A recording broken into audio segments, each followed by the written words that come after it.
Thank you so much for joining us. Visual India Forum welcomes in the Amrit Kal series Rajni, Sekhri, Sibal, 1986 batch Haryana cadre, topper of the Union Public Service Commission's IS examinations in the year 1986, first female topper. If if I'm not wrong, she's the first female topper of the UPSC, which has been in the news for the kind of stringent examination procedure over the last few years. But she is the one woman who has cracked the toughest examination of the country. She also served as the secretary in the government of India, as the first secretary of fisheries. Madam, I think you were instrumental in setting up the department as such, right? Yes.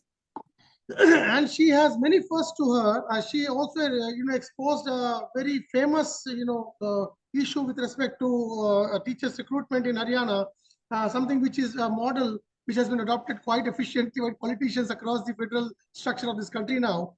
But any which ways, I will be focusing today on the 8th March event coming up, Women Empowerment, Women's Day, International Women's Day. It is something which the Prime Minister has been speaking about so robustly, so vehemently over the last 10 years. Nari Shakti, we can see that because whatever he's been talking, he's been walking the talk. We can see that from the 26th Republic Day parade, wherein most of the, all the kind of contingents were were represented by women cadres. And now she's written a book, Rajni has written a book on the 10 top IS officers of this country, Women of Influence. What a wonderful book this is. This is something which has to be read by all, relevant policymakers, university stakeholders, academicians, students, women leaders, corporate leaders. This is something which is going to give them a roadmap into how India should, over the next 25 years, give opportunity to women, so that not only the reservation bill in the parliament, but the same issues of reservation, giving them special privileges, becomes an issue of years gone by. Because if you give them the opportunity, they will outshine men in most fields, like they've been showing. And IAS is not a field which is absolutely uncharted territory for women anymore. 86 she topped, and now she's going to be taking us through this book which talks about IAS toppers, IAS performers, top 10 IAS performers. Rajni, over to you. Thank you again for joining us. Thank you so much, Amitji. Thank you for giving me this opportunity. So this is a book called Women of Influence, 10 Extraordinary IAS Careers. Yes, indeed, it's about 10 women. I don't know how we say top because I don't know whether I can classify that, but they are 10 people, 10 officers who have walked that extra mile and, made a difference which is lasting. The book, in fact, talks about these 10 outstanding uh, women who, against all odds, performed not only their duty, but went a little extra and ensured that justice was done where it was required, and ensured that the law of the land, as envisaged under the Constitution, is followed to the T. The books begins with, it has 10 different stories. It begins with Otima Bordia. She, in the year 1965, when the Indo-Pak War was on, and she was the first lady collector of Bikaner, of Rajasthan, in fact, the first collector of Rajasthan. And Bikaner, as you know, is on the Indo-Pak border. She, besides her interest in social upliftment, ensuring that the women they used to wear these long ghungats. It was still, we had just, the Bikaner used to be a royal, there was a royalty there, and it had just, there was accession was done to the government of India.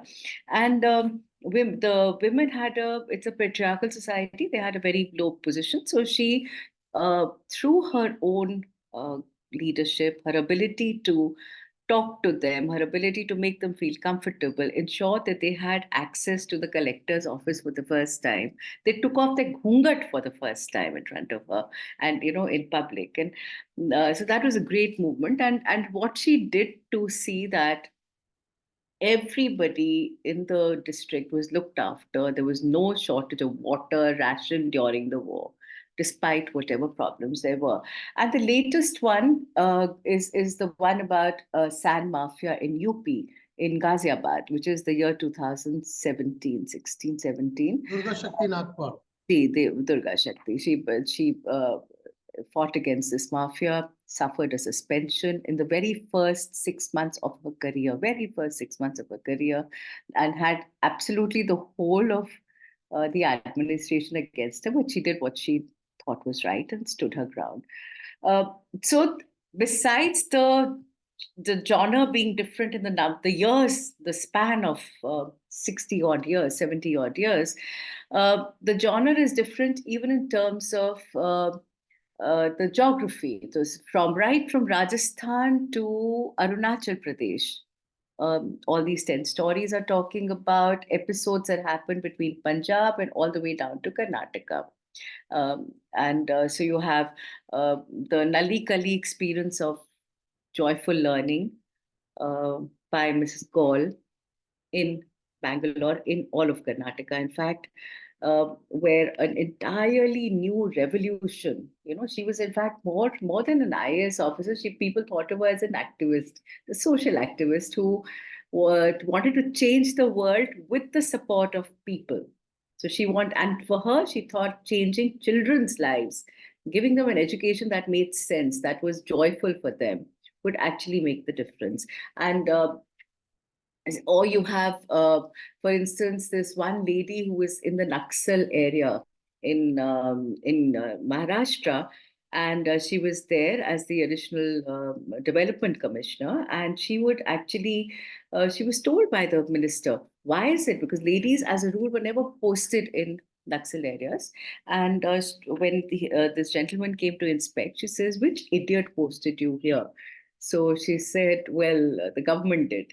And he said, no, no, no, we must make that change. We must get you back. And Malini turned around and said, no, this is an area where I'm really giving back to society, doing what's my duty and making a difference. I'd like to continue till my tenure is over. So you had these, and this is after sick about 15 days earlier, her entire entourage, that means she had a posse of people who were guarding her. Her guard's jeep had actually been blown off by the Naxalites. She'd seen that.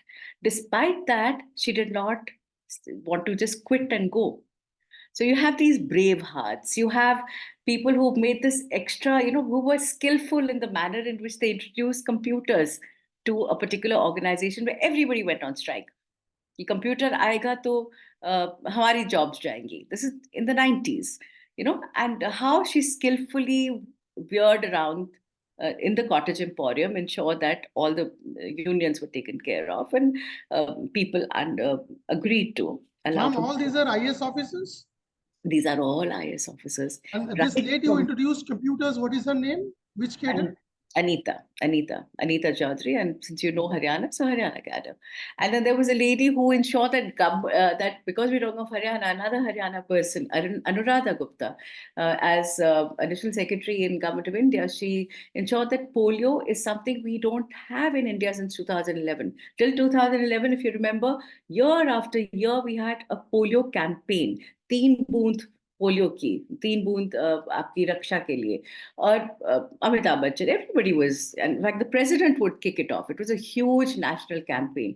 But campaigns, as you know, actually have a finite time. They're supposed to finish within a year, or 2 years, or 6 months. So they're supposed to have a finite time. This polio campaign kept happening year after year after year for decades. और फिर भी हम polio से ग्रस्त थे. What Anuradha did to actually, it's worth reading in the book. I can't tell you everything. Is worth reading to find out how thinking out of the box can help. Because within that 1 year, we put a stop to polio, and ever since that, there has not been a single child who suffered polio in India. Then there are stories about this lady in the midst of her very first year, in the midst of the militancy in a border Indo-Pak district in Gurdaspur, when the panchayat elections were held. how she held her own and ensured, despite the militants, despite everything, she ensured that the elections were run and done very well. So there are tales which are inspiring. There are tales of this one person who, uh, backward district, when there was a death in police custody, how she handled it and did not actually get overawed by the 10,000 odd crowd that was militant against the police, and surrounding her. The issue is, Amitji, this is not. It is inspirational to people who are related with the IS. It's inspirational to people who are out there. Everybody, young child, woman, man, everyone, to try and understand that the media, as it portrays an IS officer, somebody who is just sitting in the desk and framing policy without knowing what's happening on the ground, is actually not true. Or somebody who is arrogant is actually not true. Or somebody who does not listen to the public. I mean, Anita, for example, just went exactly by what her teachers, she would sit with the teachers on the ground, cross legged in her meetings. So it is a book which is an eye opener. It tells you about, uh, how despite all odds, you have these young and also older women who've actually done a brilliant job of ensuring that their clients, which is the people of India, the public at large, is served in the best manner possible.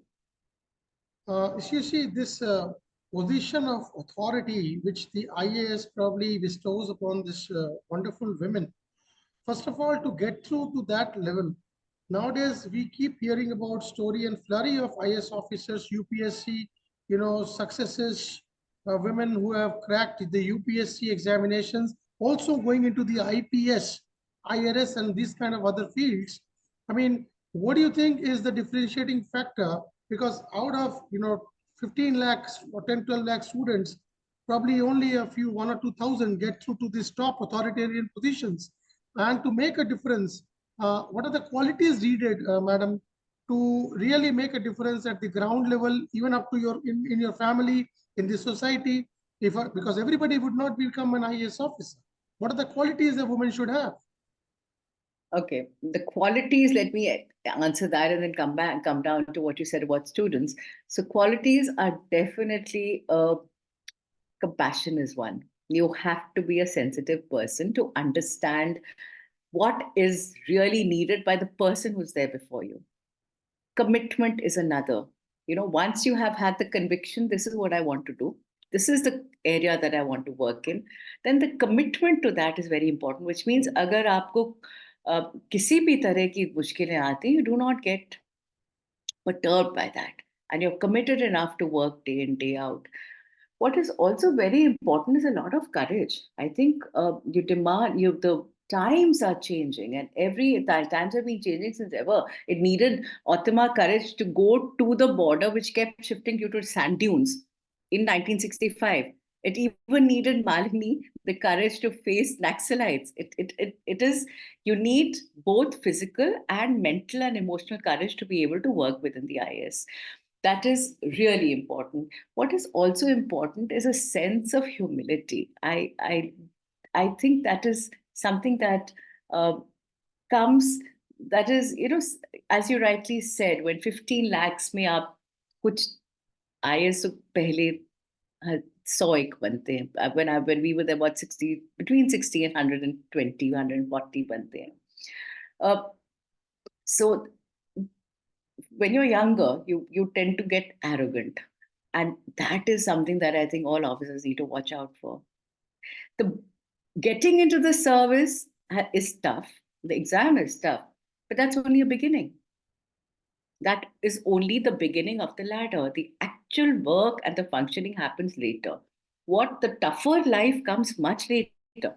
If you really want to make a difference, if you really want to work the way you think is the right way forward, you have people who support you, but you also have a lot of, and you have the law that supports you. The constitution, is what you're upholding. So the law supports you. But what you do have is a lot of hindrance from people who are, and systems that with time have changed. So courage, definitely, definitely. I buy your the first attribute that you talked about, compassion, and towards the end you talked about arrogance creeping in and being humble. I think this is a deadly combination, wherein if you can have compassion and you can control your arrogance, I think that is a deadly combination. What are the challenges? If you may talk about a few challenges from the ground perspective, it's not about the patriarchal society or the misogynist attitude of the society in general over the last 75 years. We've got a long way to go before we become a gender, a kind of from the there are so many issues around gender equality which are yet to be addressed in India. But for challenges perspective, what are the challenges that you as an IS officer or people like Durga Shakti and Anita ji must have faced, and the girls today, entering the services will face in the new, because 65 is 65, 2025 is a different world altogether. No, it isn't. No, it isn't. The challenges are the same. The challenges are the same. Being the only girl in the entire state it was a challenge then, right? But there are, I mean, and I don't think the challenge, actually, once you're within the service, honestly, once you're within the service, I don't think there is gender inequality in terms of how you're treated. That because you are treated alike. A good officer is a good officer, whatever gender, whatever caste, whatever class he or she may be. It really doesn't matter, and you can be the most insensitive lady, and you can be a very sensitive man. So I don't think it's anybody's forte to say because I'm a woman I'm sensitive, and because I'm a man I'm not so humble, I'm arrogant. It doesn't work like that. It's individual, and it needs to actually, by and large, I think the basic challenges are systemic. Some are systemic, but by and large, there are also, and this is for both men and women within the service, but there are also a lot of people who expect you to do what is not entirely correct, what is not entirely proper. And these are people who are important. Important in terms of they are people who can actually who are responsible for ensuring what your career is. Now, one thing is, I don't think anyone, if you're upright and you do the right thing, anyone can do a thing to you. Believe me, it's the law protects you so well that if you're doing the right thing, as long as you're doing the right thing, you don't really need to worry. And the this whole thing that I'll get transferred out and I want to hold on to a particular position and I get transferred is something we forget that, because transfer is their prerogative. They can do what they want. That's okay. Other than that, कोई कुछ नहीं करता है और कोई कुछ कर नहीं सकता है. So this fear has to go. That's why I said courage is important. This fear that anyone can ruin my career if I don't do the wrong thing. So if you're doing the wrong thing and you're actually taking the easier path, there are two paths that you have. One is, easy because people support you and they want you to be part of that culture. It's easy, they just move you ahead and they protect you and all that. The other is a tougher one where very often, as Rabindranath Tagore said, akla chalo, you're actually on your own. You're virtually on your own. But that akla chalo, you're supported by the constitution, you're supported by the law, you're legally right. There is very little anyone can do to you except maybe transfer you out, which is okay. It's all right. If that is okay by you, then I don't think it's a challenge. और ये बात मुझे कभी किसी ने एक बार पूछी भी थी. Were you under stress? Were you under tension? So when there is clarity about your own personal ethics and values, what you value, then there is no difference. आपको पता है कि मुझे उस तरफ जाना ही नहीं है. जब जाना ही नहीं है, तो जो भी होता है रास्ते में, you accept that. It's part of your of the choice you've made. So that I think, because by the time people come into the IAS or whichever IPS, IRS, whatever, they're mature enough. You're definitely above 21. You're an adult, and the choices you make in life are your own. So you're responsible for how your career goes. You're also responsible for what you do. You cannot turn around and say somebody else forced me to do something. Nobody can force you to do anything that you do not. That goes against your own grain. Grain of salt जिसे कहते हैं, जिसके ऊपर आपका खुद का जैसे अ, खुद की आत्मसम्मान के खिलाफ जो बात है ना, अगर वो आप कर रहे हैं तो वो आप खुद कर रहे हैं, कोई आपको फोर्स नहीं कर सकता. I think I because I have to go elsewhere. I did say Couple of 12. more minutes, couple of Yeah. more minutes probably. Corruption is a kind of a, termite which is all pervasive. It's almost, it's a kind of a, alak niranjan, which is something which we have to live with. We have been living with women by and far who come into the services or who are educated.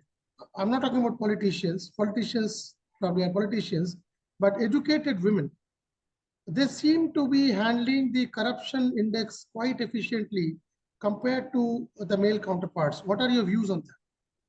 No, I don't agree with you on that. हाँ, वही जो हमने बात की थी, this is not a gender thing. This is not a gender thing.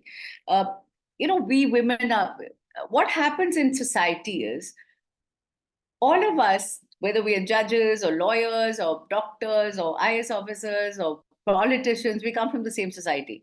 कुछ हम में से अच्छे होंगे, कुछ हमसे से फर्क किस्म की वैल्यूज के होंगे. Let's say corruption is okay for them. अब वो उसमें आप महिला है या मर्द है का कोई अंतर नहीं पड़ता है. I don't agree with that. So as I said earlier, an officer can be a good officer whether she is a girl or a boy. An officer can be a bad officer either way, can be corrupt either way. And I don't think it's a gender issue at all, but it is definitely a personal issue. It is the values that you carry from your home, your upbringing, your experience आपने जिंदगी में, और दूसरा आप खुद की जिंदगी कैसे जीते हैं. And what is it that your conscience is like? Because at the end of the day, integrity, जिसे कहते हैं ना कि he or she is a person of integrity. Integrity क्या होती है? You're able to look at yourself in the mirror and say, I'm not, I'm not feeling embarrassed about anything I've done. हमने कभी ऐसा कुछ नहीं किया जिसके लिए मुझे embarrassment हो. अब मैं हमेशा, because I used to also train the IS, I used to tell them, because you see, you may not understand this, at the end of your career, you may look back and see कि have I done something wrong? वो इतनी दूर की सोच नहीं होती. But a lot of them were married. And I would say, you can actually lie to your parents. You can even lie to it's difficult to lie to your father, mother, but you can lie to your spouse. You can lie to the world. You can't lie to your child. And if there is something आपने अपने दफ्तर में किया है, which you would not share with your child, or you're scared that your child will find out, then you should not do it. Then it's obviously your conscience telling you this is something you need not do, you should not do.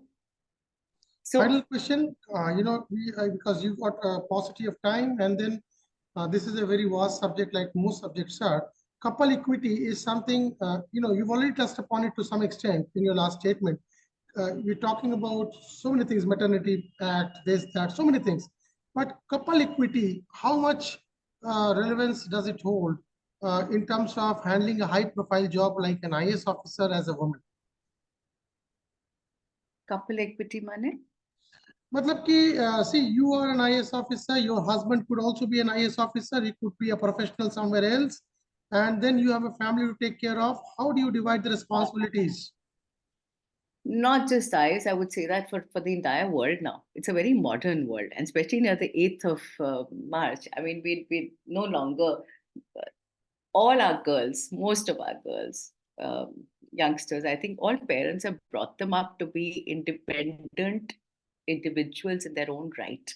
Individual human beings who will hopefully, I think every parent feels, who will hope, and the teacher will contribute to society more than he or she takes away. So इस तरह से लड़कियां बड़ी हो रही हैं और बड़ी होती हैं, and they have their own will and their desire. The girls have definitely become more independent. That change has come. More independent. They realize that they need to work, they need to contribute, they need to do other things. But the work in the house is not less either. आप घर पे भी काम करते हैं. There's a lot of work that you do. Bringing up a family is a huge thing, and I think it's a shared responsibility, because when you get married, you have taken a vow that you and I will together build our own home and bring up our own children. And both mother and father have maybe I've been lucky because my parents did it for me, but wohi aage chalti hai baat. But both mother and father have the same duty to their children. You have to actually share it, whether it's an IAS or a professional or anybody else. So the couple equity just has to be there. Otherwise, marriages, then it's like वो एक रथ होता है ना, जब पहिए एक साथ नहीं चलते तो एक पहिया जरा decline कर रहा है, then you actually are heading for a downfall. Then there is something wrong that the children also pick up, and they take it forward to other generations. And this book, about this book, who is the publisher of this book, ma'am? This is a Penguin Can we see publication. that again? Can we see the book again, please? Yes. So, Women of Influence 10 Extraordinary IAS Careers. It's published by Penguin. And it is, I think, thankful by God's grace, now a bestseller. So, it's actually something that I urge everyone to read. In fact, this was the context in which we had invited and requested you. The reflection series, I'm sure with people like you sharing your experiences through a book, the reminiscences and the reflections will get wider and wider for the generations to come, emulate and make India a Viksit Bharat by 2047. Thank you so much. Namaskar and thank you so much. Ji.